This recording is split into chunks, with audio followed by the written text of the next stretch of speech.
सभी बेरोजगार लोगों को नमस्कार। कोई पढ़ाई लिखाई पर बात होगी नहीं, क्योंकि पढ़ाई लिखाई करने से कोई फायदा है नहीं। पढ़ाई लिखाई करा के ही क्या करेंगे जब आपको रोजी रोटी हो ही नहीं सकता आपके पढ़ाई लिखाई से। समस्या इस बात की है हमारे देश में कि मोदी जी केवल अपने मन की बात करते हैं, कभी इस जनता के भी मन की बात सुन लिया कीजिए। बहुत बार मन की बात हम लोग सुन चुके हैं, परेशान हो गए हैं। भैया बेरोजगारी इतनी बड़ी हो गई है, इतनी बड़ी हो गई, इतनी ज्यादा बेरोजगारी हो गई है कि जरा सोच के देखिए कि एक पढ़ा लिखा व्यक्ति जो ग्रुप डी के लिए, जो कि बीएससी कर चुका है, बीए कर चुका है, एमए कर चुका है, पीएचडी कर चुका है, ग्रुप डी के लिए फॉर्म भरता है और 2.5 करोड़ विद्यार्थी फॉर्म भरता है। भैया सोचने वाली बात है। मोदी जी 2.5 करोड़ जनसंख्या युवाओं का कम नहीं होता है। 2.5 करोड़ है तो उसके माँ बाप भी जोड़ लीजिए, भाई बहन जोड़ लीजिए, और वो युवा है तो उस पर उसके परिवार का निगाह टिका हुआ है, उससे एक आस जुड़ा हुआ है उस परिवार का।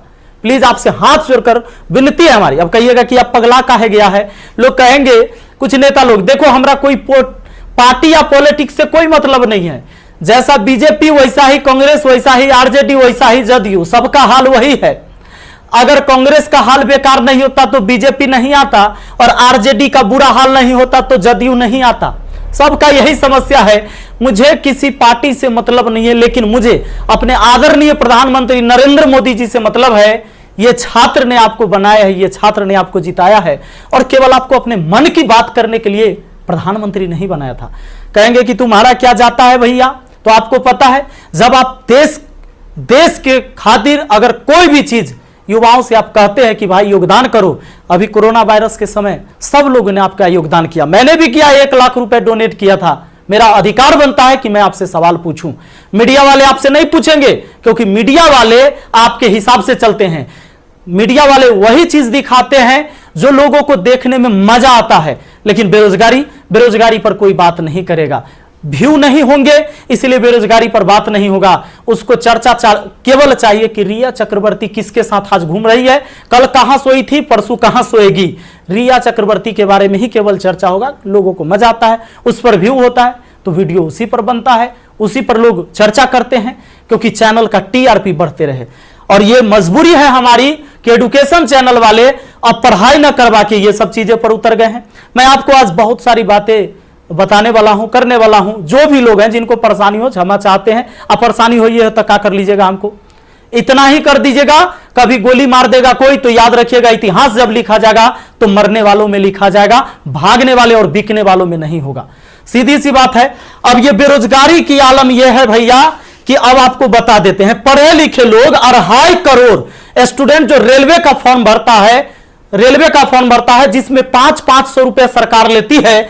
इस तरह से टोटल 12.5 अरब होता है रुपया, यानी कि 12 अरब 50 करोड़।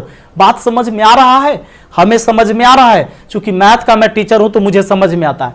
हमारा गांव में 5 रुपए ब्याज चलता है मोदी जी, 5 रुपए सैकड़ा महीना का ब्याज चलता है। 3 रुपए मान लेते हैं कि मोटा रकम है तो 3 रुपए। अब 3 रुपए से हमने निकाला 3% से महीना का, क्योंकि महीना में ब्याज चलता है गांव में। तो इस तरह से 12 महीना में 36% हुआ, 2 साल में 72% हुआ, और ये 12.5 अरब का जो ब्याज हुआ वो 9 अरब हुआ। 2 साल आप लटका दिए रेलवे वाला फॉर्म भरवा के लड़का सबको 500 रुपया लेके। अब आप कहिएगा कि एग्जाम के बाद तो हम पैसा लौटा देते हैं, लेकिन बात यहां यह है कि पैसा तो आप लौटा दीजिएगा, 100 रुपया रख लीजिएगा, 400 लौटा दीजिएगा, लेकिन 2 साल में आपने बिजनेस कर लिया है 9 अरब का। भैया बहुत होता है 9 अरब, कोई साधारण बात नहीं है। अब देख लीजिए, आप कहेंगे कि इतना बकर बकर कर रहे हैं, भाई गरीब आदमी है। जब मेरे अकाउंट में केवल 1,23,000 रुपया था ना, तो 1 लाख रुपए हम पीएम केयर फंड में दिए थे। काहे जानते हैं कि कोरोना से लड़ाई लड़िएगा ना, तो कोरोना से लड़ाई लड़िएगा तो देश हित में ही पैसा जाएगा। इस पैसा से जब वैक्सीन बन के आएगा, या हमारे साइंटिस्ट लोग जब इस पर रिसर्च करेंगे वैक्सीन पर, तो खर्च लगेगा। तो आदमी किसके पास जो औकात था, 1 रुपया, 11 रुपया, 100 रुपया, 50 रुपया, 1 करोड़, 500 करोड़, 1000 करोड़ लोगों ने योगदान दिया, जिनसे जो हो सका। पूरा देश आपके साथ खड़ा था, आपके साथ खड़ा था, और याद रखिएगा कि ये युवा बेरोजगार रहेगा तो आपके विरुद्ध खड़ा होगा, भैया तख्ता पलट जाएगा। ये बात पक्का सुन लीजिए, काहे कि आज हम दिल से बात कर रहे, दिल से बात किए थे तब ना मदद किए थे।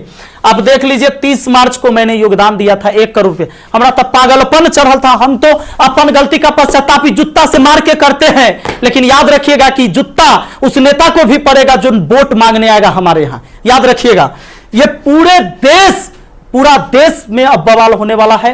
अगर सही टाइम से एग्जाम नहीं लीजिएगा, युवाओं को रोजगार नहीं मिलेगा, तब आपके मन की बात नहीं होगी हमेशा, ये जनता के भी मन की बात होनी चाहिए। यहां पर आप नहीं, आपको पता चले तो जिन लोगों को बुरा लगता होगा सर्च कर लीजिएगा, प्रधानमंत्री राहत कोष में 1 लाख रुपए का योगदान दिया, मैथ मस्ती लिखिएगा, ये लाइन लिखिएगा, मैथ मस्ती लिखिएगा, जरूर आ जाएगा, आपको पता चल जाएगा। हमारा घर भी करकट का है और फिर भी अकाउंट में 1,23,000 था, 1 लाख रुपया डोनेट किए थे ताकि हमारे देश में खुशहाली आए और इस कोरोना वायरस से हमारा देश लड़े। ए भाई, वो बच्चा के पैसा दिया हुआ है जो हम पढ़ाते हैं ना, वो वीडियो देखता है ना, वो व्यू होता है, उसे पैसा आता है, वो पैसा हम आपको दिए थे, पाप लगेगा ना। तो तनी ध्यान दीजिए यहां पर।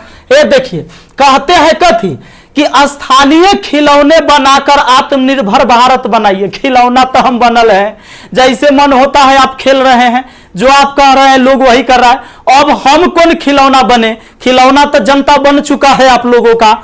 यह हमारे मोदी जी थे, ये हमारे नीतीश बाबू हैं। इनका चाल सुनिएगा, इनका चाल क्या है।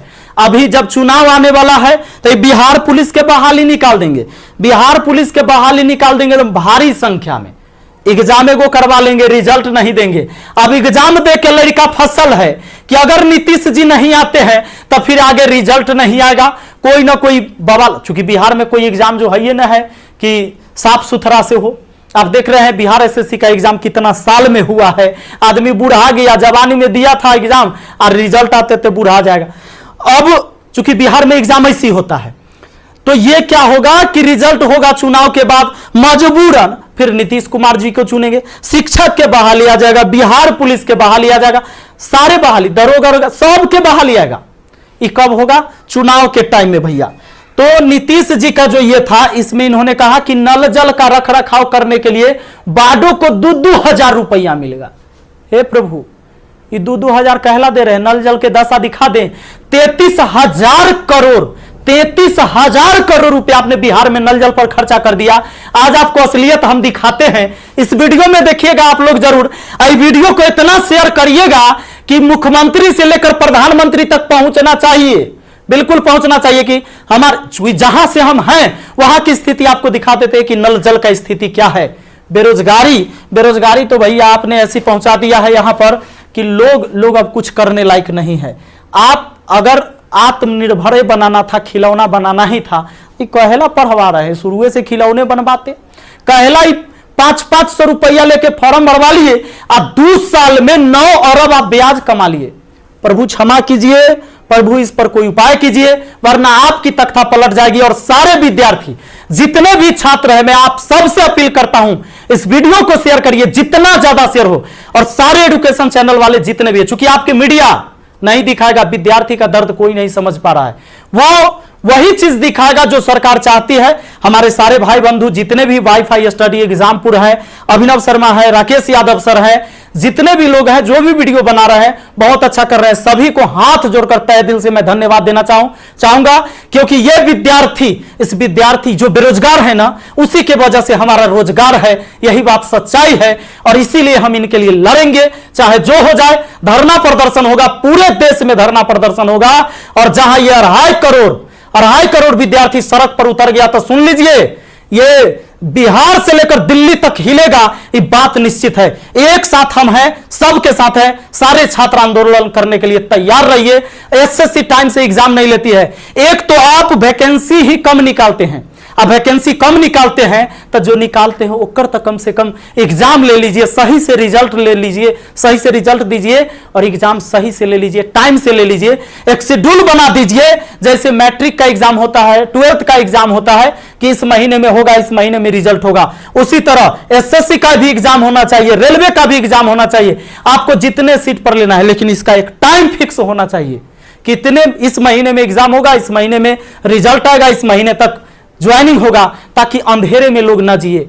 हे प्रभु, ये पाप लगेगा अगर इस युवाओं के साथ गरीब के बच्चा ना जनरल कंपटीशन के तैयारी करता है, आर्मी के तैयारी करता है, गरीब के बच्चा जाता है, कम से कम एकरा साथ इतना अन्याय ना कीजिए। ये पाप का घड़ा भर चुका है, मैंने अपने सर पर जूता मारा है। अगर वोट मांगने मेरे एरिया में आइएगा, हम जूता मारेंगे आप लोग को, ये बात पक्का कह देते हैं। आई वीडियो शेयर होना चाहिए आप सबको इस बात के लिए मैं कहना चाहूंगा कि आप शेयर करिए, इस वीडियो को पहुंचाइए, जहां तक हो सके इसको पहुंचना चाहिए। और हर व्यक्ति आपसे हाथ जोड़कर विनती है कि हल्ला बोल ये नारा लगाइए और सब लोग पहुंचाइए, सब लोग वीडियो बनाइए, जितने भी एजुकेशन से जुड़े हुए हैं, क्योंकि कोई मीडिया वाला आपको दिखाने वाला ये नहीं है। और बस यही बात कहना चाहेंगे और जल्दी आग के तरह इस वीडियो को फैलाइए। और ज्यादा कुछ नहीं बोलेंगे, बेरोजगारी इतना बढ़ गया है कि आप सब कुछ समझ ही रहे हैं।